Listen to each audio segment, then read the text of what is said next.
போட்டுருணும். இந்த அளவுக்கு கவனம் இருக்கணுங்கிறண்ணா.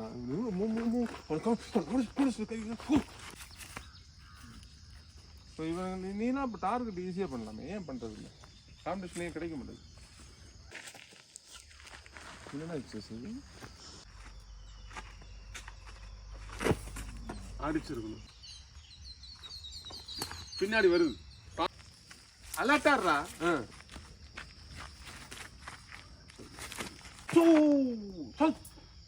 அந்த டைம் வரும்போது கண்ணு அவனோட ஐப்ரோ எங்கேயாவது இந்த ரைட் சைடு போதா, லெஃப்ட் சைடு போதா, கீழே போதா, மேலே போதா, அது அத்லெட்டிக்ஸ் அந்த ஸ்பீடோட இப்போ நம்ம கம்பேர் பண்ணுறோம். இது அப்படியே ஸ்டாப் பண்ணிட்டு இப்போ அங்கே போவோம். வாடாங்க.